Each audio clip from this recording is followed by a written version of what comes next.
All right, guys, tonight we're going to find ourselves in Romans 9:19 through 12, but we will kind of be jumping around between through some other verses in Romans, Galatians, and Genesis to kind of help us go through the devotion tonight. So let's get started with, we'll actually start with verse 8 and work our way through 12 of Romans 9. It is not the children by physical descent who are God's children, but the children of the promise are considered to be the offspring.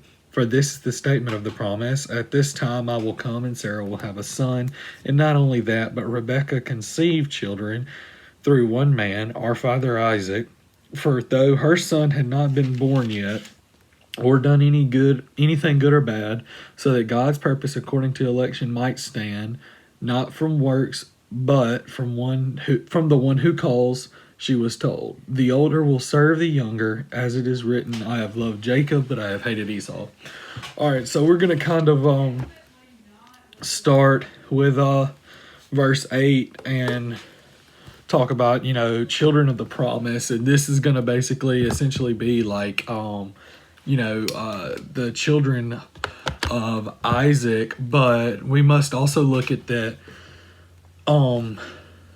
Isaac being the son of Abraham, and know that Abraham was, God promised him the blessing of the blessing of his people through him, and obviously with Isaac being his son, he's receiving that blessing, and that blessing will also go through to later generations for them. But for this, we're going to go to Galatians 4:28, and it says, "Now we brethren, as Isaac was, are children of promise." So basically, children of Isaac are going to be children of this promise because the promise of blessing from God was given to Abram, who after the promise became known as Abraham.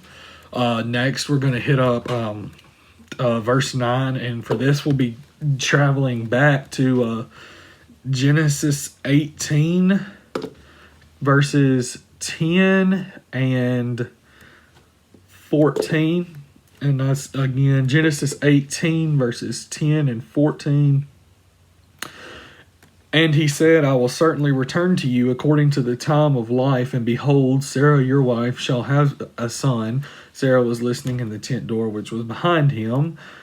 And then 14 is anything too hard for the Lord. At the appointed time I will return to you according to the time of life, and Sarah shall have a son.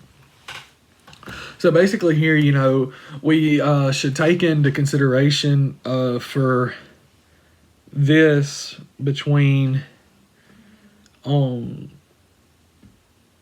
Isaac and Sarah. Yeah. Wait a second. Nope, I'm wrong. I got this wrong somewhere. Forget what I just said. So basically here we're getting God producing life where there was none. And actually, yeah, I'm right. Isaac and Sarah, my bad.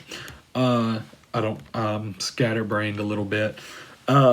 So you must, I'll point it out when we get to 9:10 as well, but God produces life where there was none. And this has been used before by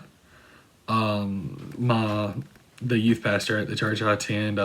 God creates life where there was none, or where there's death. Because simply here, if you just look at human anatomy as a whole, by this standards, they, so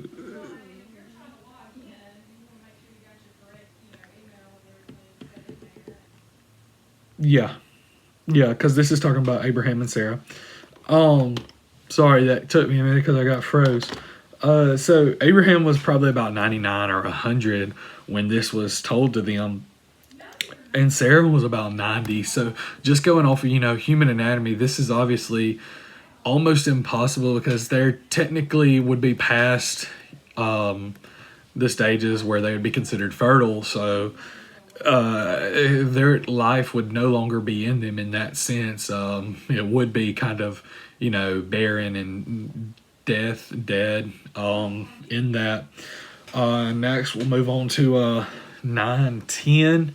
And for this, I'm going, staying in Genesis, but we're going over to Genesis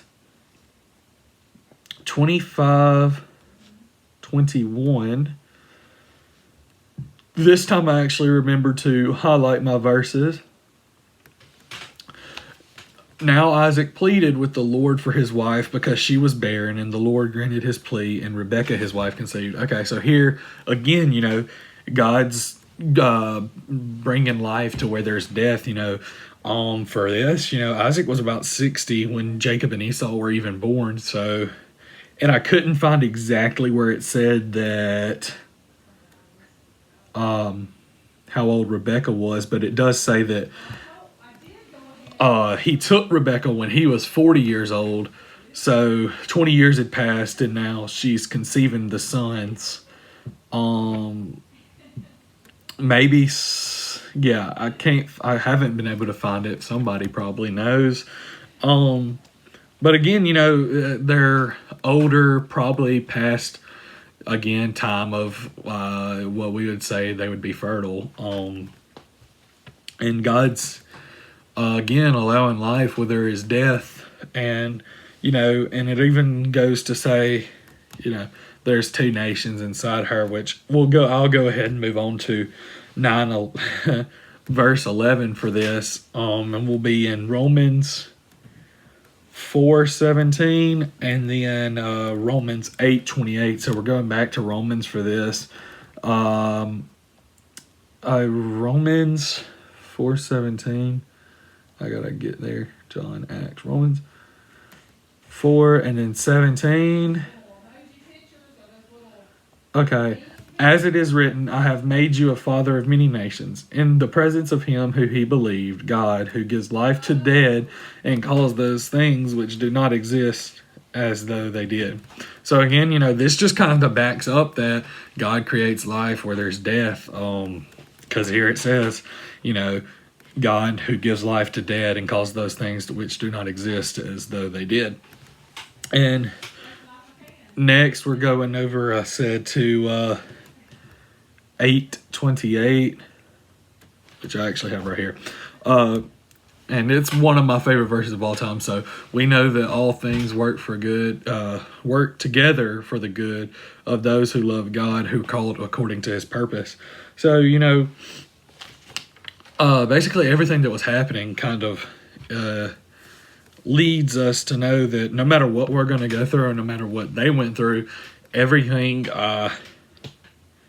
happens everything that happens in our life, although it may not seem to be good at the moment, everything works out for our ultimate good. As long as you love God, and of course, as it says, called according to his purpose. But I also, all right, so this is where I was getting it. Genesis 25:23 for 9:12. I think this is where I was trying to go when I started a previous thought, but I didn't finish it completely. So we're going back to Genesis 25, and it's in 23. And the Lord said to her, 2 nations are in your womb, 2 people shall be separated from your body. 1 people shall be stronger than the other, and the older shall serve the younger. So this is coming from verse 12, where it says, the older shall serve the younger. We know the story of Jacob and Esau, how Jacob had prepared some, I think it was lentils, or soup, it was something, or stew, I think it said. And Esau came in and wanted some, and he ended up telling Esau he would give him some for the birthright, which was the blessing or inheritance from Abraham. And this all just kind of works out, again, for God.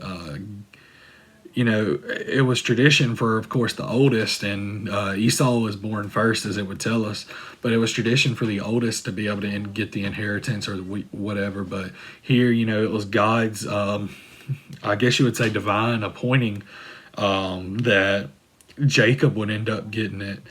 But that's later on in it. And honestly, if I was gonna leave you with one point tonight, I would just say God can create life where there is death. Maybe there's death in your life, not so much physically, but spiritually. And I just want you to know that if you call on God, He can surely help you with that. And that's just how I'm gonna leave it all tonight. Yeah. So hope y'all had a great day. Hope y'all had a great night, and good night. Love y'all guys, and most importantly, as always, Jesus loves you.